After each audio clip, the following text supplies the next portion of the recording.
Hermanos, hay momentos en la vida donde el tiempo se detiene, donde cada segundo se graba en tu memoria con una claridad tan brutal que incluso años después puedes recordar el olor, la textura del aire, el sonido exacto de cada respiración. La noche del 23 de octubre de 2022, a las 7:34 de la noche, yo viví uno de esos momentos.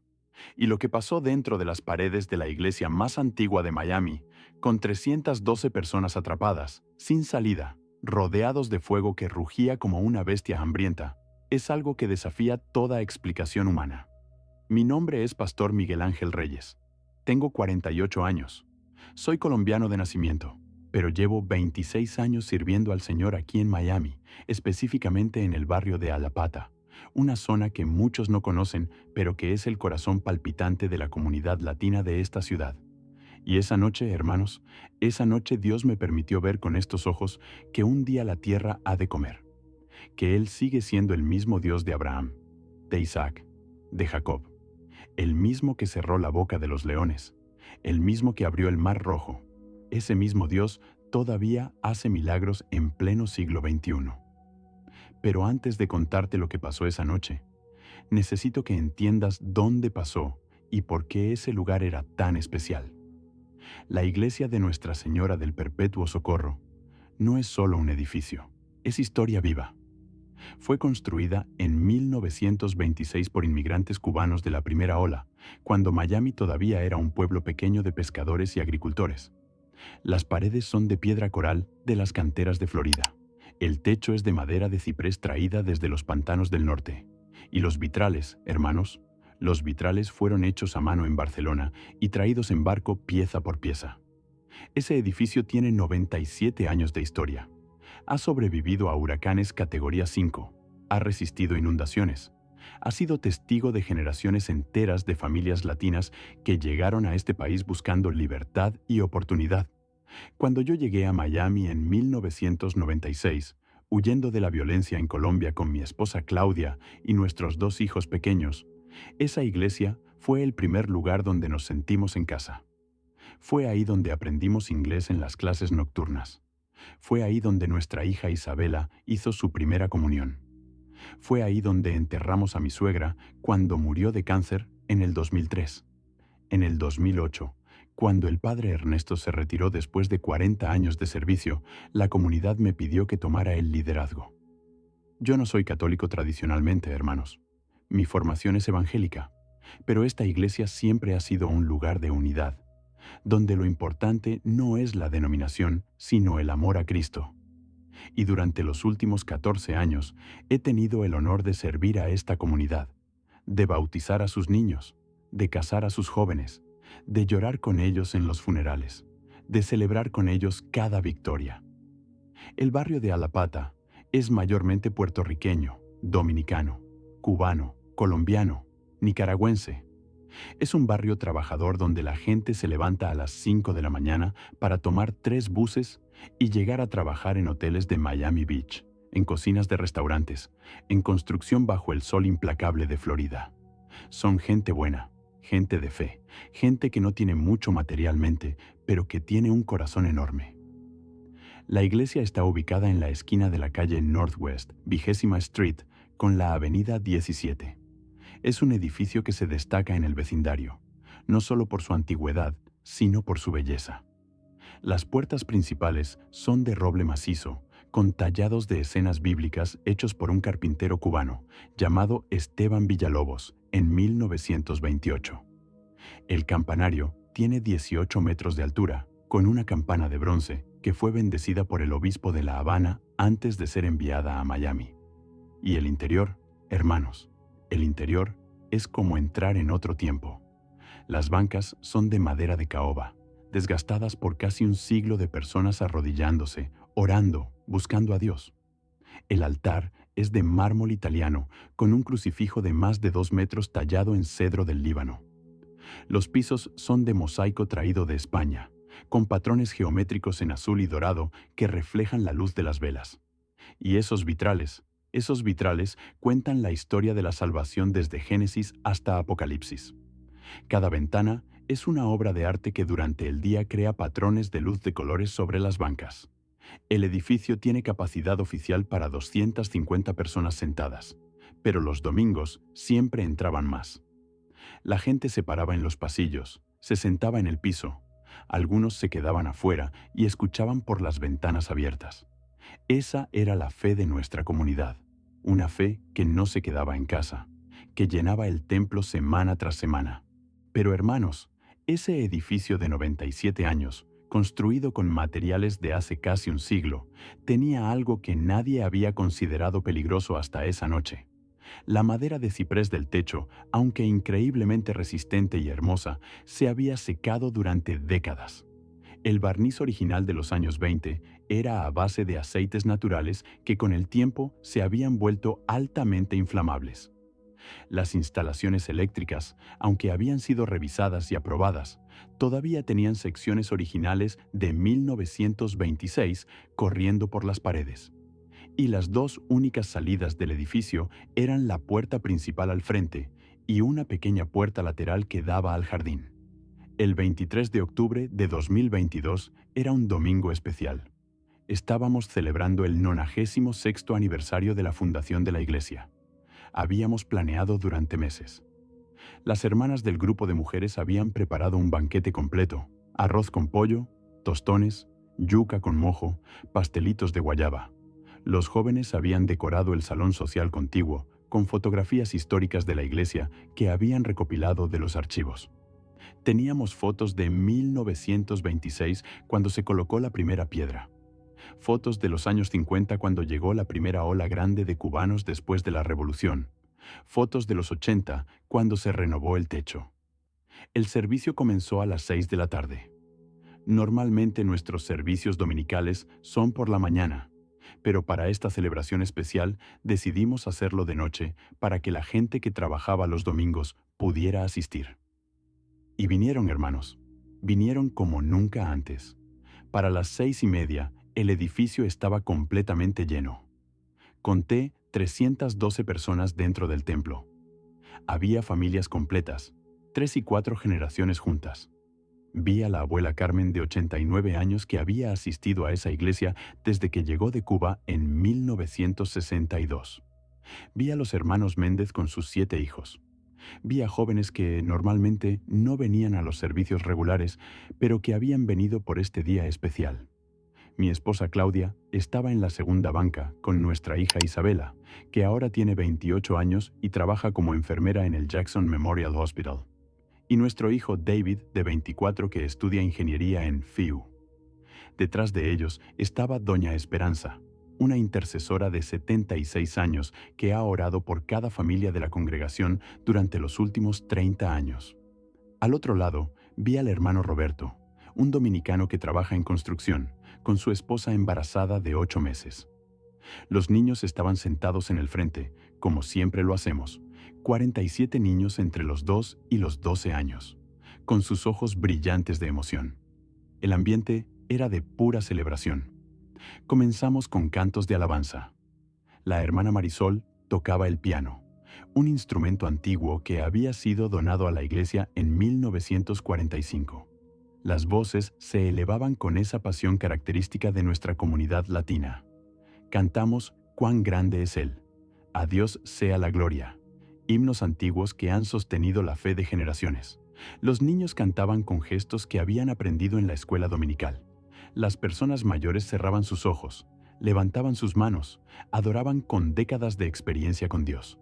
Yo estaba de pie frente al altar, mirando a mi congregación, a mi familia espiritual, sintiendo una gratitud profunda. Pensé en todo lo que habíamos vivido juntos en esos 14 años. Recordé los momentos difíciles, las crisis económicas del 2008, cuando muchos perdieron sus casas, el huracán Irma en 2017, que destruyó tantos hogares, la pandemia del 2020, que nos obligó a cerrar durante meses. Pero también recordé las victorias, las sanidades, los matrimonios restaurados, los hijos que regresaron a Dios, las adicciones rotas. A las 7:15 comencé mi mensaje.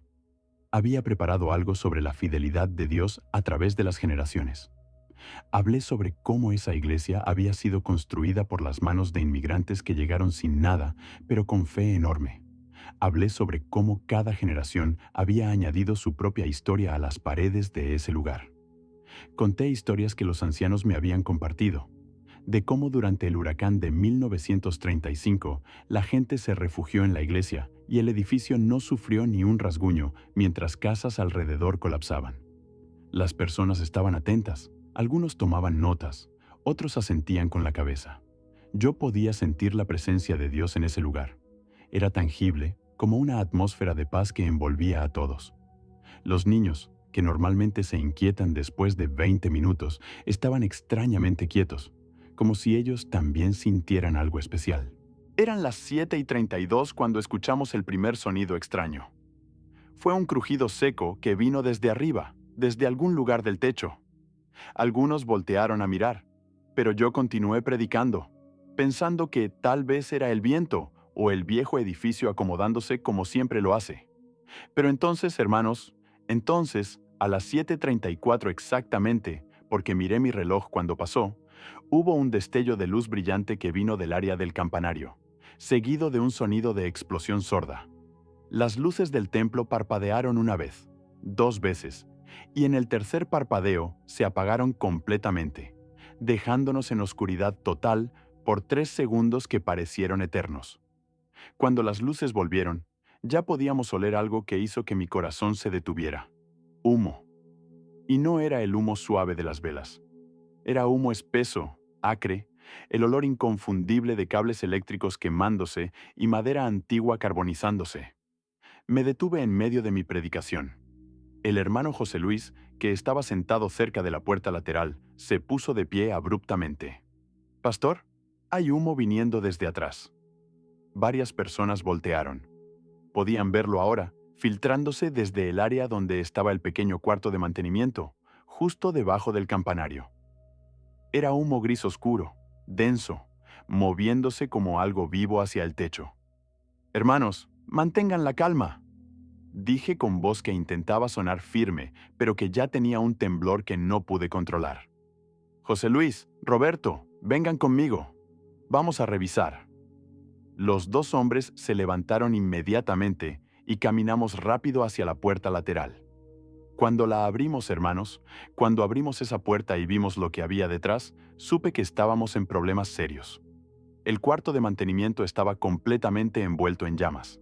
No eran llamas pequeñas que recién empezaban, eran llamas enormes, naranjas y amarillas que ya habían consumido todo lo que había en ese cuarto y estaban trepando por las paredes hacia las vigas del techo. El calor que salió por esa puerta abierta fue como abrir la puerta de un horno. Roberto intentó entrar para buscar el extinguidor que sabíamos que estaba ahí, pero las llamas ya bloqueaban completamente el acceso. «¡Cierren la puerta!», grité. «Tenemos que sacar a todos ahora». Corrimos de regreso al área principal. La gente ya se estaba poniendo de pie, algunos con expresiones de preocupación, otros todavía sin entender la gravedad. «Hermanos, necesito que salgan ordenadamente por la puerta principal», dije tratando de mantener mi voz calmada. «Hay un incendio en el cuarto de mantenimiento. No corran, pero salgan rápido. Las familias con niños primero». El movimiento comenzó. Las madres tomaban a sus hijos de la mano. Los ancianos se ayudaban unos a otros a levantarse. Pero entonces, hermanos, escuchamos el segundo sonido. Fue una explosión más fuerte, esta vez claramente desde el techo, seguida del sonido de vidrio rompiéndose. Uno de los vitrales del lado izquierdo explotó hacia adentro y a través del hueco pudimos ver llamas en el exterior del edificio. El pánico comenzó a instalarse. Algunas personas empezaron a gritar. Los niños lloraban. Yo corrí hacia la puerta principal, la abrí de par en par, pero lo que vi me quitó toda esperanza de una evacuación ordenada. El área del frente, donde normalmente había un pequeño jardín y la acera, estaba siendo consumida por fuego. Alguien había rociado algo. Después supimos que era gasolina, en todo el perímetro del edificio. Las llamas ya estaban subiendo por la fachada frontal. Hermano Roberto llegó a mi lado. «Pastor, esa puerta no es segura. Si la gente sale por ahí, va directo al fuego. Miré hacia atrás. La gente se había detenido, formando un embotellamiento cerca de las bancas del frente. El humo dentro del templo se estaba haciendo más espeso. Ya no era solo una capa delgada en el techo, estaba descendiendo, llenando el espacio, quemando los ojos, raspando las gargantas. La puerta lateral, grité. Todos hacia la puerta lateral. El hermano José Luis ya estaba guiando a la gente en esa dirección. Pero cuando llegamos ahí, cuando finalmente logramos que todos se movieran hacia esa única otra salida, descubrimos algo que me heló la sangre. La puerta lateral estaba bloqueada desde afuera. Alguien había puesto algo pesado contra ella. Los hombres empujaron con todas sus fuerzas. Roberto, José Luis, el hermano Marcos que pesa más de 100 kilos, todos empujando juntos. La puerta se movía a apenas unos centímetros, pero algo del otro lado la mantenía cerrada. Estábamos atrapados. 312 personas dentro de un edificio de madera de 97 años que se estaba convirtiendo en una trampa mortal. El humo seguía llenando el espacio. Las personas comenzaban a toser violentamente. Vi a doña Carmen, la anciana de 89 años, colapsando en su banca. 2 jóvenes la sostuvieron antes de que cayera al piso. Los niños lloraban aterrorizados. Algunas madres se habían tirado al suelo con sus hijos, cubriéndolos con sus propios cuerpos, tratando de encontrar aire más limpio cerca del piso. «¿Las ventanas?», gritó alguien. «Rompan las ventanas». Varios hombres comenzaron a golpear los vitrales con lo que encontraban. Usaron las bancas. Usaron sus propios puños envueltos en chaquetas. Pero esos vitrales habían sido hechos en 1926 con vidrio grueso emplomado. No se rompían fácilmente. Y cuando finalmente lograron romper uno en el lado derecho, vimos que el fuego también estaba ahí. Las llamas lamían la pared exterior justo debajo de esa ventana. El calor dentro del templo aumentaba cada segundo. Yo podía sentirlo en mi piel, en mi rostro. Era como estar demasiado cerca de una hoguera gigante. Mi camisa estaba empapada de sudor que se evaporaba casi inmediatamente. Respirar se estaba volviendo doloroso. Cada inhalación quemaba los pulmones. El humo era tan espeso que ya no podía ver claramente el otro lado del templo. «¡Claudia!», grité buscando a mi esposa en el caos. «¿Dónde estás?». La escuché responder desde algún lugar cerca del altar. «Estoy aquí con los niños». Isabela y David estaban con ella, pero también había al menos 20 niños más que se habían agrupado en esa área.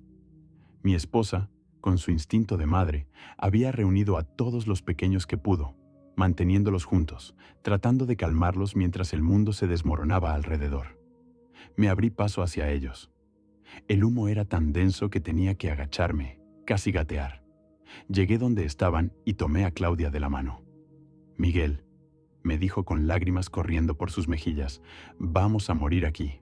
«No», le respondí, aunque no sabía cómo iba a evitarlo. «Dios no nos ha traído hasta aquí para que muramos así». Pero hermanos, en ese momento yo no sentía la fe que mis palabras proclamaban. Miraba a mi alrededor y veía la evidencia física de nuestra muerte inminente. El techo sobre el área del cuarto de mantenimiento ya había comenzado a ceder. Podía ver las vigas arqueándose, carbonizándose. Una de ellas se partió con un sonido de explosión y cayó sobre las bancas traseras en una lluvia de chispas y madera en llamas. La temperatura había subido tanto que el barniz de las bancas comenzó a burbujear. Las velas votivas en los candelabros se habían derretido completamente. Los libros de himnos en los respaldos de las bancas se habían vuelto amarillos en los bordes por el calor. Y el humo era ya como una niebla negra que hacía imposible ver más allá de 2 metros. Las personas estaban en diferentes estados de desesperación. Algunos oraban en voz alta, gritando a Dios que nos salvara. Otros estaban en shock, sentados en el piso con la mirada perdida. Los más jóvenes seguían intentando encontrar alguna salida, corriendo de una ventana a otra, pero cada intento terminaba igual. Fuego afuera. Imposible escapar. Doña Esperanza, la intercesora de 76 años, estaba arrodillada en medio del templo. A pesar del humo, a pesar del calor, ella oraba con una intensidad que nunca había visto. Sus labios se movían rápidamente, sus manos levantadas temblaban, y aunque no podía escuchar sus palabras sobre el ruido del fuego y los gritos, podía ver que estaba en guerra espiritual profunda. Hermano Roberto se acercó a mí. Tenía la cara negra de hollín. Sus manos estaban quemadas de intentar forzar la puerta. «Pastor», me dijo con voz ronca, «he estado en construcción por 20 años. He visto incendios en sitios de trabajo. Este edificio va a colapsar. Ese techo no aguanta más de 10 minutos. Necesitamos un milagro ahora o todos morimos». Miré mi reloj. Eran las 7:51. Habían pasado solo 17 minutos desde el primer crujido. 17 minutos en los que nuestra celebración se había convertido en pesadilla. Miré alrededor a todos esos rostros, rostros que conocía, familias que había pastoreado durante 14 años. Vi al pequeño Santiago de 4 años aferrado a su madre. Vi a los hermanos Méndez, los 7 hijos abrazados a sus padres. Vi a la hermana Carla, embarazada de 8 meses, sentada en el piso respirando con dificultad. Y en ese momento, hermanos, en ese momento de desesperación absoluta, cuando no había salida visible, cuando la muerte parecía segura, algo dentro de mí se quebró. No fue mi fe, fue mi orgullo. Toda mi vida había sido el pastor, el que tenía respuestas, el que consolaba a otros, el que predicaba sobre el poder de Dios. Pero ahora yo no tenía respuestas. No podía consolar, no podía salvar a nadie. Me derrumbé de rodillas en el suelo caliente. Y con una voz que salió desde lo más profundo de mi ser, con una desesperación que nunca había sentido, grité: «Dios, si alguna vez has escuchado mis oraciones, escúchame ahora. No te estoy pidiendo por mí. Te estoy pidiendo por estos niños, por estas familias. Muéstrate. Muéstrate como el Dios que abre caminos donde no los hay». Y hermanos, no sé si fue mi oración, o las oraciones de Doña Esperanza, o las lágrimas de todas las madres con sus hijos, pero en ese preciso segundo, a las 7:52 de la noche, escuchamos un sonido diferente. No era el rugido del fuego o el crujir de la madera. Era un sonido metálico, como cadenas arrastrándose. Y venía desde afuera, desde el área de la puerta lateral que había estado bloqueada. José Luis, que seguía cerca de esa puerta, gritó: «Algo se está moviendo. El bloqueo se está moviendo». Varios hombres corrieron hacia allá. Empujaron de nuevo, y esta vez la puerta cedió unos 15 centímetros. Podían ver luz del exterior. Podían sentir aire fresco entrando. «Empujen», gritó Roberto. Todos juntos. Ahora. 6 hombres pusieron sus hombros contra esa puerta. Yo me uní a ellos. Empujamos con toda la fuerza que nos quedaba, con la desesperación de 312 vidas dependiendo de esos centímetros. La puerta se movía lentamente, centímetro a centímetro. Podíamos escuchar algo pesado siendo arrastrado del otro lado. Y finalmente, la puerta se abrió lo suficiente para que una persona pudiera pasar. «Saquen a los niños primero», grité. Las madres comenzaron a pasar a sus hijos por esa abertura. El hermano Marcos, que ya estaba afuera, los recibía y los alejaba del edificio. Uno por uno, 47 niños fueron pasados por esa puerta. Algunos lloraban, otros estaban en shock, pero todos estaban saliendo. Luego los ancianos. Doña Carmen fue cargada por 2 jóvenes. Doña Esperanza salió caminando por su cuenta, todavía orando.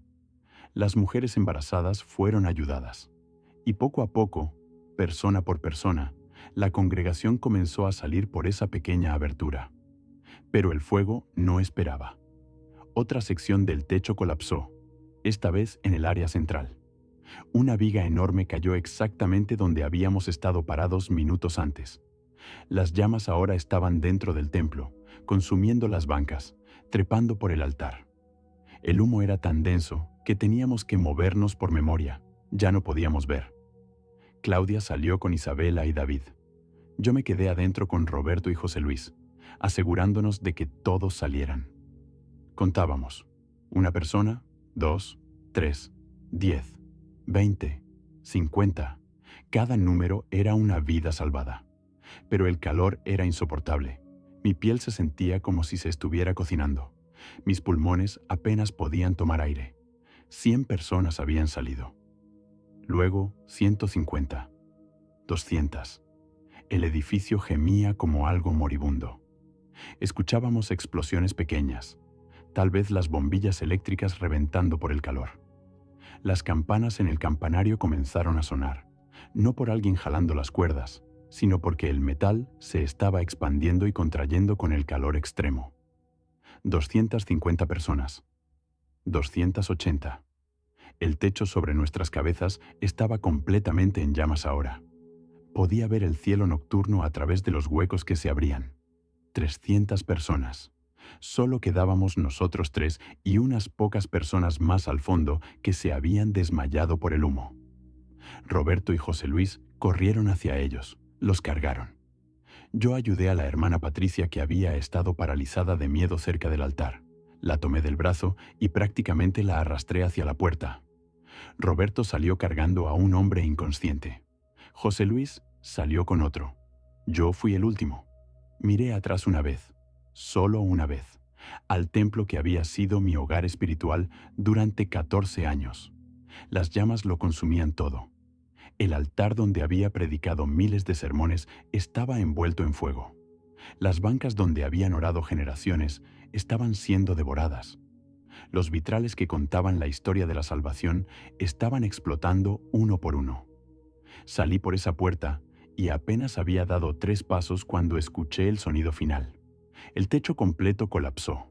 No parcialmente, no una sección.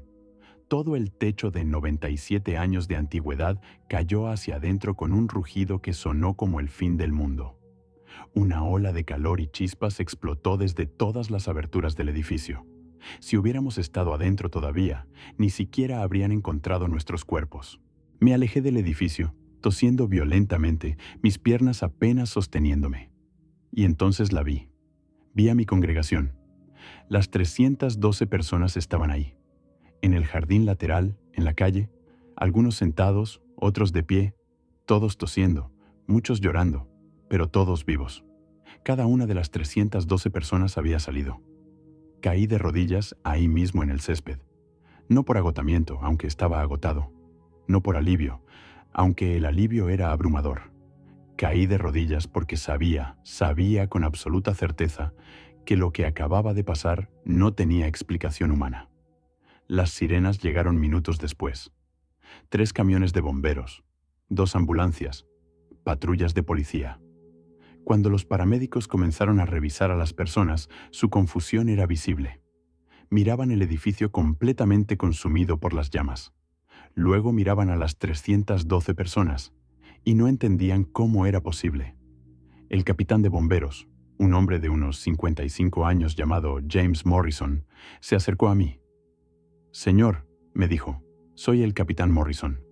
Necesito que me explique algo». Cuando llegamos, el edificio ya estaba completamente envuelto. Nuestros protocolos dicen que, con ese nivel de fuego, especialmente en una estructura de madera de casi 100 años, el tiempo de supervivencia dentro es de aproximadamente 4 a 6 minutos antes de que el humo cause pérdida de conciencia. Usted me está diciendo que 312 personas estuvieron dentro durante casi 20 minutos. Sí, capitán, le respondí.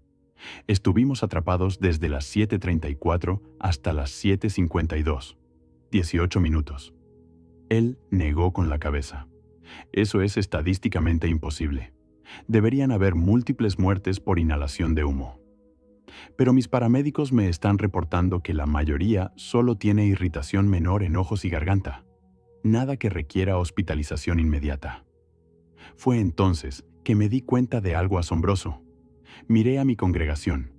Estaban sucios, cubiertos de hollín, pero físicamente estaban bien. Los niños, todos los 47, estaban conscientes y llorando. Los ancianos, incluida doña Carmen de 89 años, estaban respirando normalmente. Nadie había colapsado por falta de oxígeno. Los paramédicos tomaron muestras de sangre para medir niveles de monóxido de carbono. Los resultados mostraron niveles entre 3 y 8%. Ellos esperaban encontrar niveles de 15 a 30% que causan síntomas severos, Pero nadie tenía esos niveles.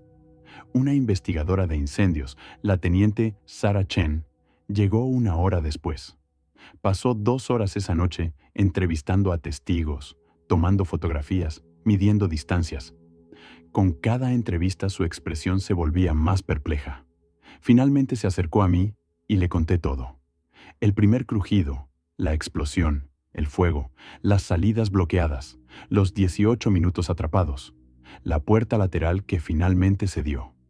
Ella me preguntó sobre la puerta lateral. La puerta lateral, usted dice que estaba bloqueada desde afuera. ¿Vio que la estaba bloqueando? El hermano Marcos le explicó que alguien había puesto un contenedor industrial de basura contra la puerta. El tipo que pesa varios cientos de kilos cuando está lleno. Pero cuando él salió, el contenedor estaba a unos 3 metros de distancia, como si algo lo hubiera movido. La teniente Chen inspeccionó las marcas en el pavimento. Lo extraño era que las marcas no mostraban patrón de empuje humano. Las líneas eran perfectamente paralelas, como si el contenedor hubiera sido levantado y movido de una sola vez. Para mover ese contenedor de esa manera, se necesitaría maquinaria, o al menos 4 personas con palancas, y no había evidencia de ninguna de las dos cosas. El reporte oficial fue publicado 6 semanas después. Lo tengo aquí conmigo.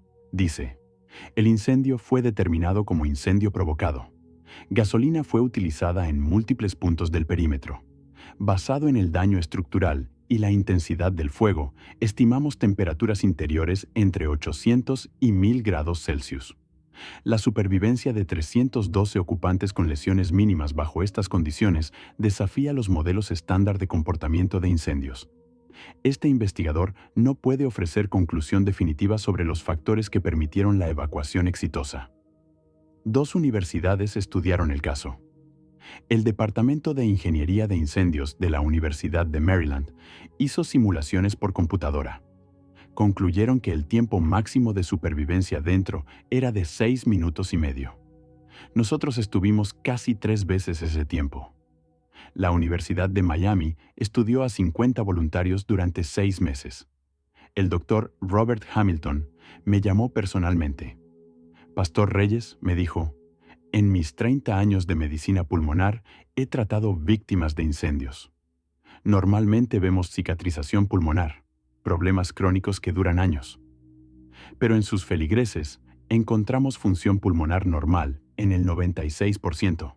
Esto no tiene precedente. Los medios cubrieron la historia extensamente. CNN, Univision, el Miami Herald.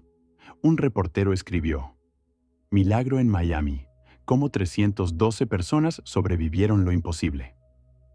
Pero lo que pasó después del incendio fue tan impactante como el incendio mismo. Las transformaciones en las vidas. Doña Esperanza vino a verme 3 días después. Pastor Miguel, necesito contarte algo. Esa noche, cuando estaba orando, tuve una visión. Vi ángeles, grandes y poderosos, empujando algo pesado. Ahora que sé lo del contenedor, sé que lo que vi fue real. Dios envió ángeles a mover ese obstáculo. El hermano Marcos había sido alcohólico durante 15 años. Una semana después, pidió hablar. Cuando yo salí y vi ese contenedor a metros de distancia, supe que algo sobrenatural había pasado. Esa noche dejé de beber. No he tocado alcohol desde entonces. Dios me liberó. La hermana Carla dio a luz 2 semanas después. Tuvo un niño completamente sano. Ella lo nombró Miguel Ángel, porque dijo que si Dios había protegido a su hijo dentro de su vientre, en ese infierno, ese niño tenía un destino especial. 3 jóvenes alejados de la fe regresaron completamente. Uno me confesó: yo había dejado de creer. Pero esa noche, cuando vi que todos salimos vivos, no pude negar más. Dios es real. Daniel ahora estudia teología y quiere ser pastor. Una de las transformaciones más impactantes fue Marcus Johnson. Marcus era uno de los 3 hombres que ejecutaron el incendio. La policía los arrestó 2 días después. Marcus fue sentenciado a 15 años, pero 6 meses después pidió verme. Pastor Reyes, me dijo, yo rocié la gasolina. Yo bloqueé esa puerta. Quería que todos murieran. Pero cuando vi en las noticias que todos sobrevivieron, algo en mí se rompió. Un capellán me dio una Biblia. La leí completa. Y cuando leí sobre Saulo persiguiendo cristianos y Dios transformándolo, algo hizo clic. Yo no merezco perdón, pero necesito pedírtelo. Hermanos, yo miré a ese hombre que había intentado matarnos a todos y sentí compasión. Marcus, le dije, yo te perdono, y Dios te perdona si te arrepientes genuinamente. Marcus lloró como un niño. Esa tarde oró conmigo y entregó su vida a Cristo. Hoy lidera un estudio bíblico en la prisión. Ha llevado a 23 prisioneros a Cristo. La congregación se transformó.